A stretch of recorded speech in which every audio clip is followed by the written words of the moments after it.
We'll be diving right into our discussion segment, and we'll begin with the monumental shift in Nigeria's democratic journey, as the National Council of State has unanimously approved a new captain to steer the ship of our electoral process. The council has given its full backing to Professor Joash Ojo Amupitan as the new chairman of INEC following President Bola Tinubu's presentation yesterday.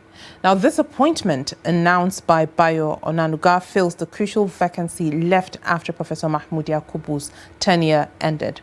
So what does this mean for the future of our elections? To help us unpack this pivotal moment, we're joined in the studio by a fantastic panel. We have a public affairs analyst and educationist, Comrade Bitako, Umar, and the executive director of the Center for Rights and Civic Orientation, Armsfree, Ajanaku. Gentlemen, thank you for being here on Daybreak this morning. Good morning. Thank you. Welcome to Daybreak. Thank you for having All right, us. Comrade, I would start from you. From your own perspective and with all the information that you have, with this new appointment, do you think it is driven by merit, or was it a politically calculated move? Well, it could be politically calculated, but merit comes in. This is an erudite scholar, a lawyer, an academician, an erudite of that matter, and a senior advocate of Nigeria. So we expect this is a landmark appointment as far as I'm concerned, and many Nigerians will definitely applaud to that. And at the same time, much more will be expected from that appointment. All right. Let me ask Mr. Armsfree Ajanaku, when it comes to vetting, is there, and the selection process, do you think there is enough transparency with the selection of this new INEC chairman? Well, that's a very interesting question.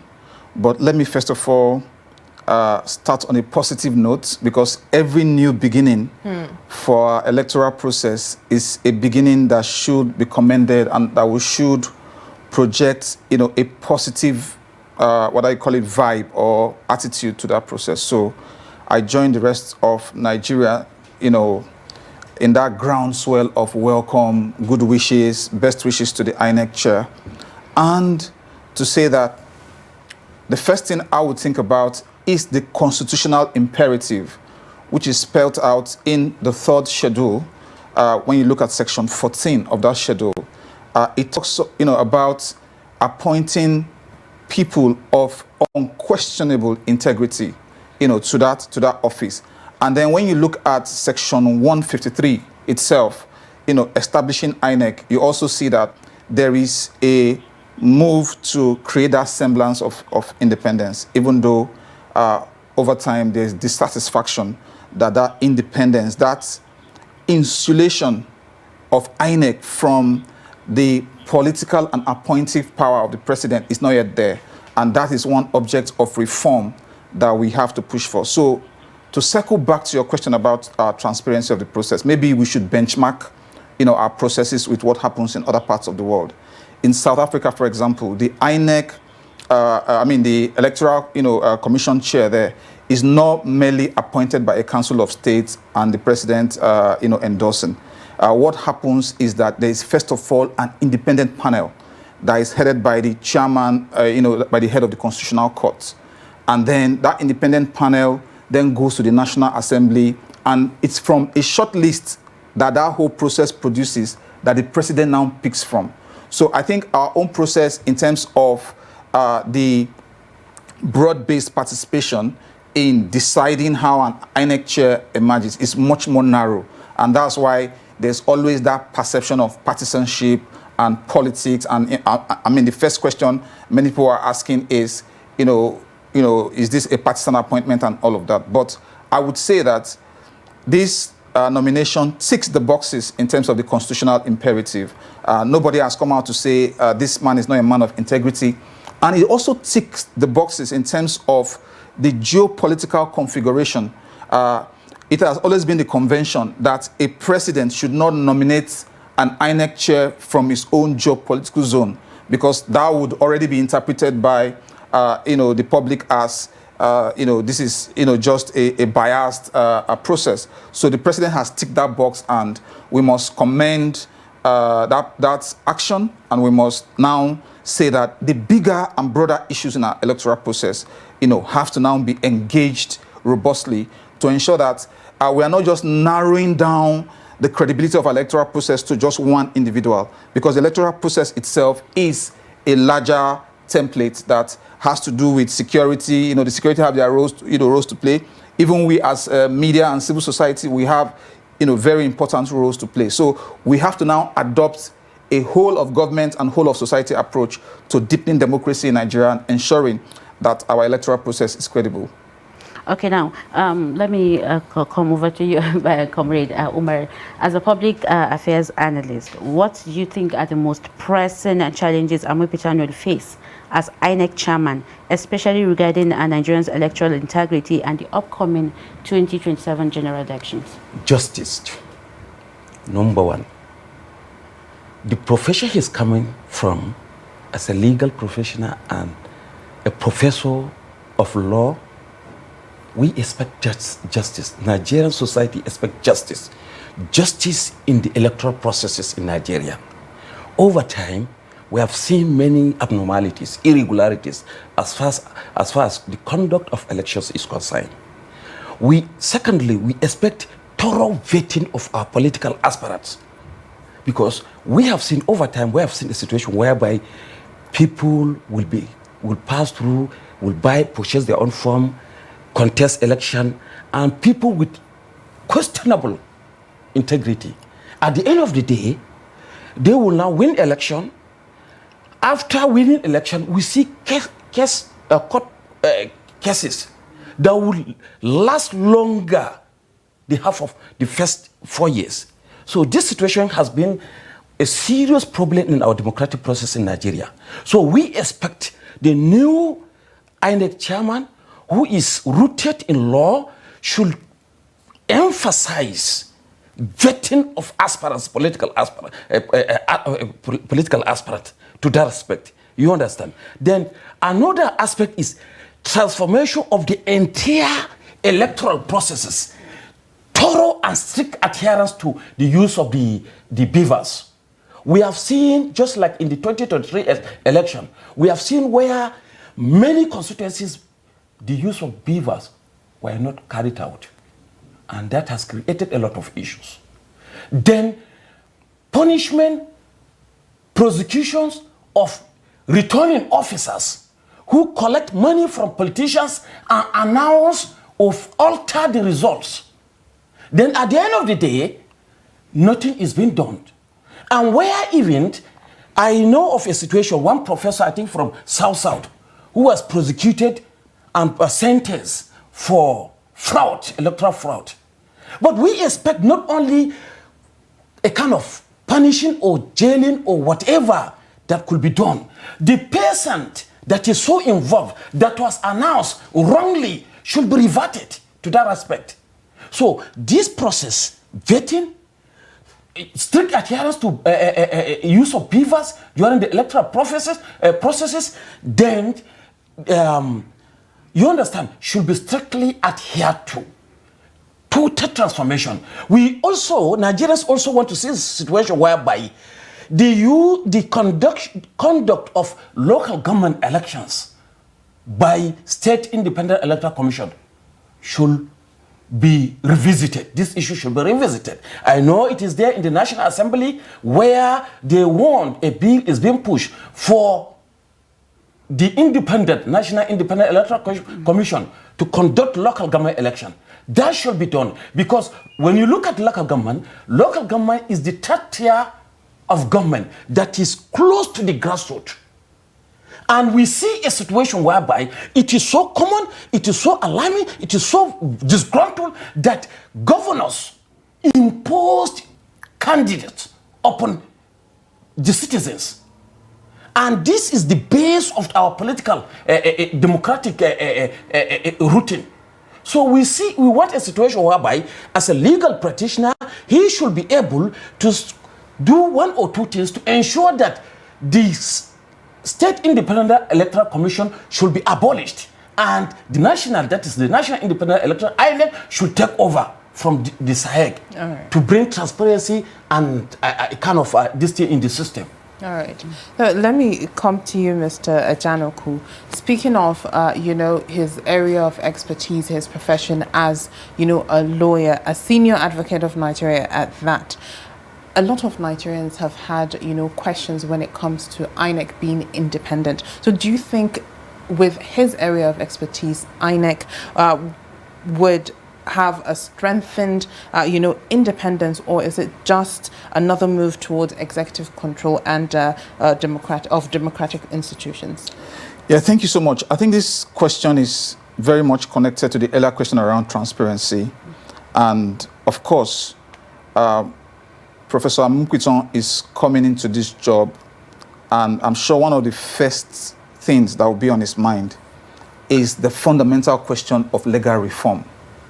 Because when we try to unpack the task that is before the INEC of today, we have to look at it from, number one, legal reform, and whether that legal reform translates to trust. And we are not just talking about trust, but we're also talking about legitimacy of our electoral process. Do people believe in this process to the point of wanting to participate in the process? So for us to come to that aspect, we cannot run away from section 153 of the Constitution, which places INEC as a federal executive body. And section 153 basically says INEC is under the presidency. Because if you look at other bodies like that, whether you talk about the the Judicial Service Commission and all of that, they are quasi-independent bodies. But of course, the executive, which always is usually a partisan in an electoral process, is the one to spearhead the process that will produce. So that aspect of our electoral process has to be, and there's a roadmap.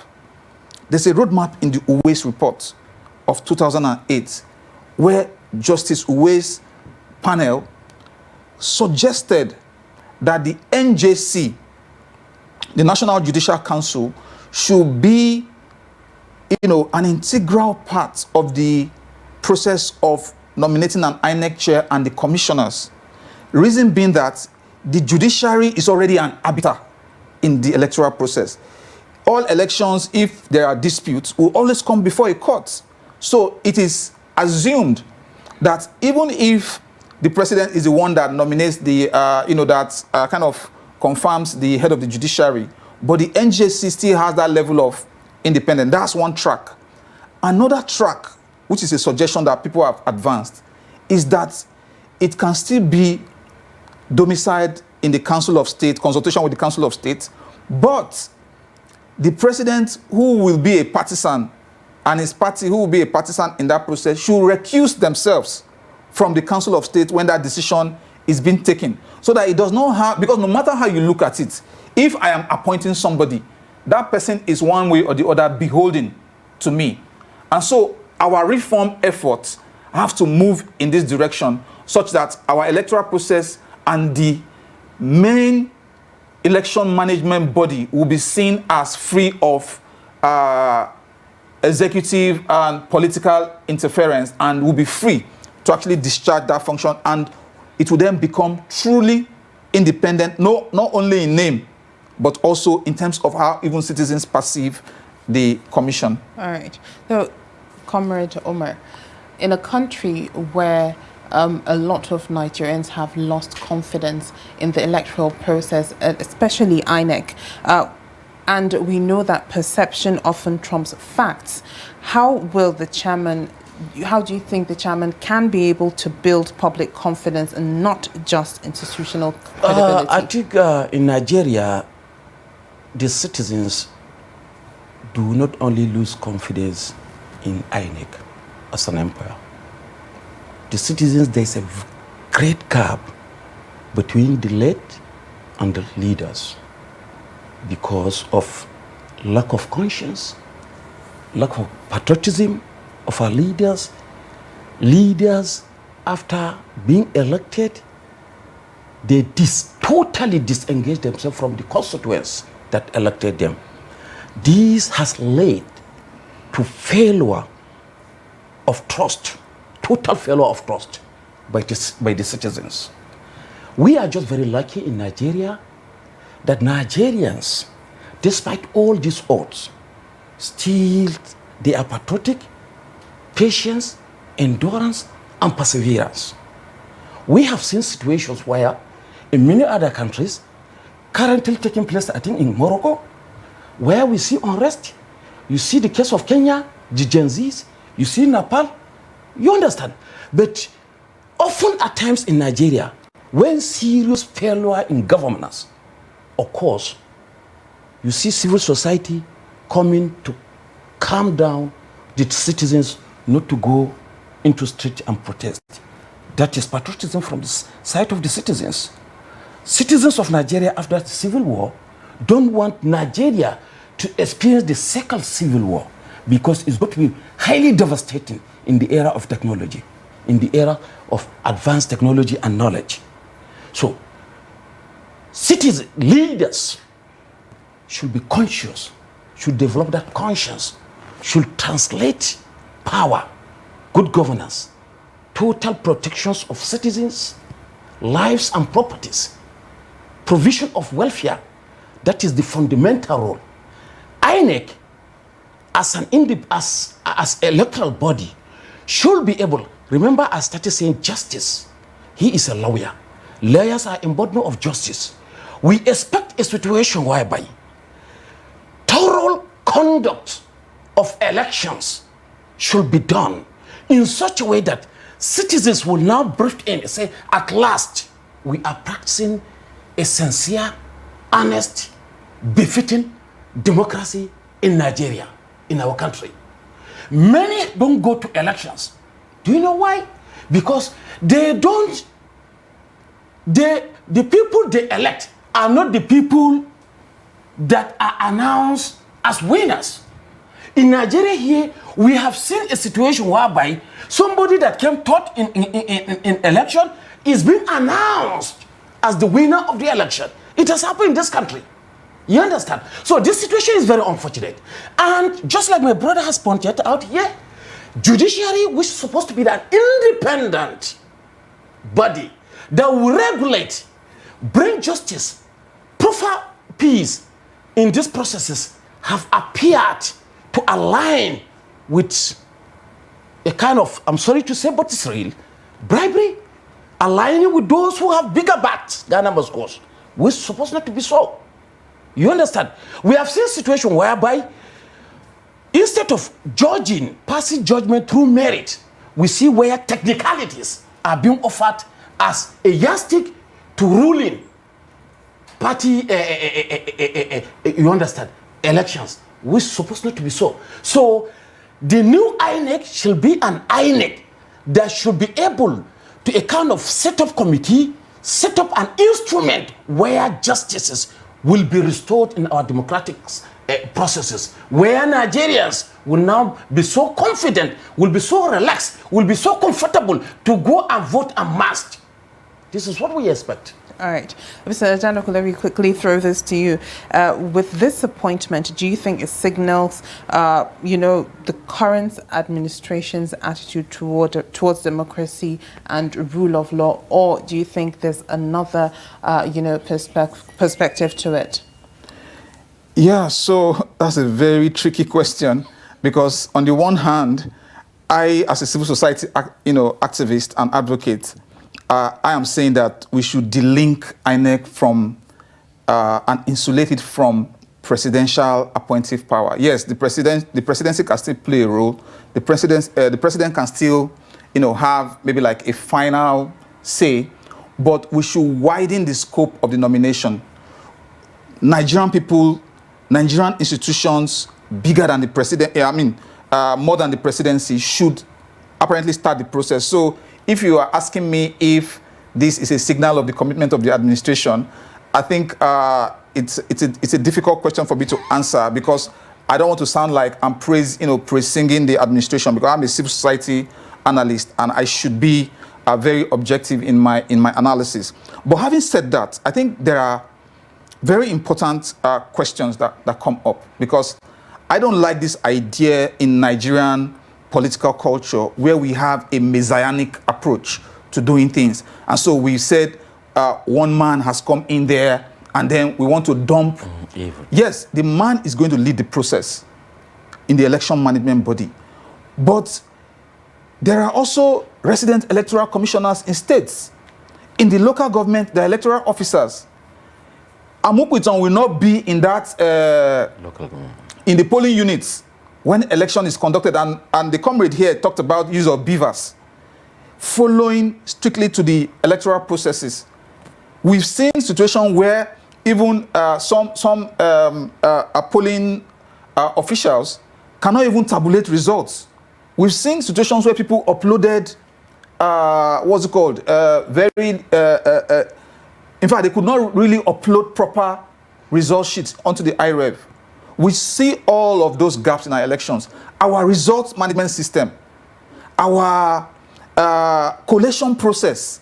We've seen situations in 2023 where collation took place way into the night. So these are diverse issues in our electoral process, which there's no magic wand.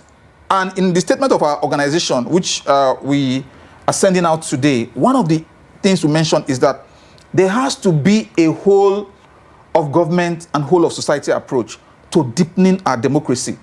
Because Amupitan has been nominated, he's going to face the Senate. How about the political actors?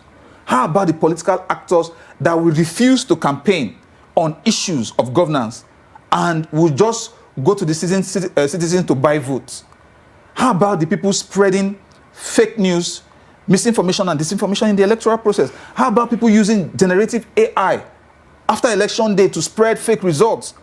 How about people who spread false news on election and make people to be discouraged from going to polling units? How about the people who unleash violence? So there's a huge and massive gamut. But this is not to take away the responsibility of the new INEC, but just to say that it has to be a complete, and as he's coming on board, my simple and very modest admonition to him is that he should adopt a consultative process, because the civil society is there, the media is there, the political parties are there. There are different interest groups in the electoral process that all have to be carried along. And the question will also be, where are we coming from? In terms of investment in technology, we've mentioned the beavers here. We can give it to the immediate past INEC chair, that INEC has invested robustly in technology. But those of us in civil society will always argue that technology has never been a silver bullet. And we saw what technology, the fact that technology was not properly governed. We saw how it led to a serious distrust in the electoral. In fact, INEC till today is still recovering, is still struggling to recover from that glitches, that issue of the glitches of 2023. We also see the question of identity politics, the role identity politics is playing in our electoral system. We also see the apathy, the voter apathy. So it's a whole huge gamut of issues that INEC has to confront. So I will not just see, yes, I'm optimistic about this appointment, and I commend the Council of State. I also commend the President. But ultimately, for us to be on the road of being a democratic country that adheres to the rule of law, that has democratic accountability, in which citizens have a voice in deciding the leadership of the country, then it's not just about one appointment. There are so many other things that should take place. And the role of the National Assembly in this is also critical, because people and citizens are clamoring for electoral reform before 2027. And there are bills before the National Assembly. There's constitutional review ongoing. In fact, tomorrow, a very prominent leading civil society organization, PLAC, is organizing, a forum where, the electoral bill before the National Assembly will be discussed. So the inputs of the citizens in these processes have to be taken into consideration. And that is why I am quite happy about the fact that this appointment has energized people in a sense that, this is a good appointment, but whether it's a mark of the administration's commitment to credible elections, I do not know. I cannot, speak for them. Maybe Bayo Onanuga is in a better position to make those statements. But on the whole, I feel, in terms of restarting the process, this is a good start, and hopefully, it will not be a situation of dashed expectations. Nigerians would follow up with the INEC chair. We in the media, we in the civil society would work, with him to ensure that our electoral process becomes credible and it reflects the voices of citizens. Oh, well, quickly, back to you, Comrade. You all mentioned the challenges the new chairman is likely to face in his office. But then again, let's talk about security and logistics. We all know that electoral violence is the order of the day whenever it comes to elections in Nigeria. We also have, like, right now there's high surge of insecurity, especially in the northern part of Nigeria, and we also have the unknown gunmen that have been creating unrest in the south. Aside that, we have always had logistics problems when it comes to elections. We've seen people from various areas, different areas in Nigeria, crying that the INEC officials did not really come to their areas, and as that they don't really exercise their rights to vote. So now, that being said, what measures should you think that, should INEC under Amupitan adopt to mitigate electoral violence and also improve logistical cooperation? Yeah, you see, first of all, you made mention of a vital point: security. Insecurity, Nigeria is bedeviled by insecurity, particularly the Grand Northern Nigeria, the North Central, as well as the South East state. Until and unless the government established that strong political will of protecting lives and properties of the citizenry, that is the first fundamental role of any government all over the world. Until and unless that sincere political will is there to curtail this insecurity, many things shall not be gotten right. Today, we talk of hunger in Nigeria. Today we talk of economic instability in Nigeria. All these things are rooted on the insecurity.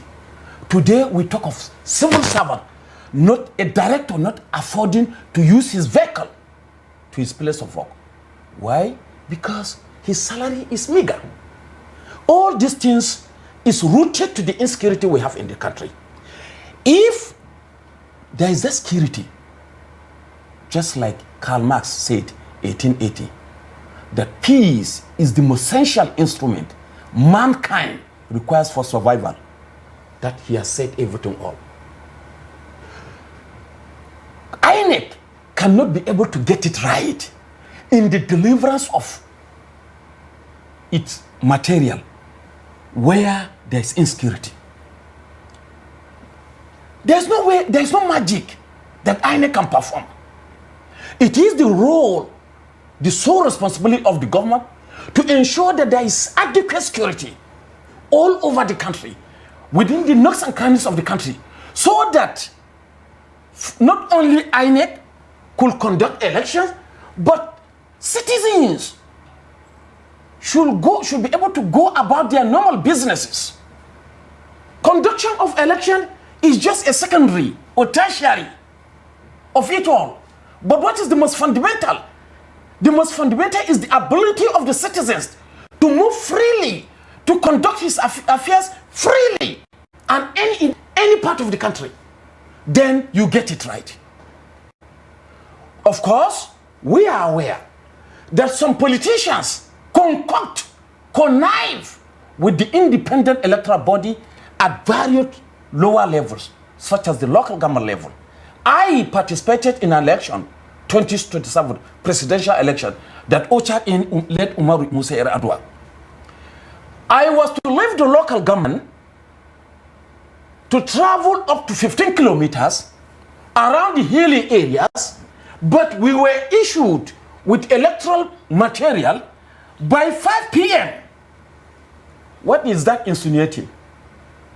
It's insinuating that politicians should go and corner us in one of the primary schools and thumbprint. And that's what exactly happened. It is a personal confession. It is a personal experience. You understand? So, our conscience matters a lot. Patriotism plays a greater role in getting everything right in this country. Until and unless that translates to governance, we shall not be getting it right. Remember, in Nigeria, when you go to political cycle, politicians, I am a politician. I tried to contest once, last 2023. Within the cycle of political class in Nigeria, they will always tell you that election is won in 3 places. At the polling unit, in the court, and conniving with INEC as an empire and the police as another security empire. This is within the cycle is discussed. Right. So for you to go into election, you have to go and negotiate your ways. Oh. That is obvious. All right, thank you very much, Comrade Bitako, Umar, and Ms. Armsfree, Ajanaku, for being here and, helping us, review the newly appointed INEC chairman. And hopefully we'll see a better day when it comes to our elections and INEC in general. All right, thank you very much for being here. Thank you so much. Thank you. All right, that's all we have for the segment. We'll be going on a quick break. When we come back, we'll be looking at the front pages for our national dailies and see what made it there. So stay tuned.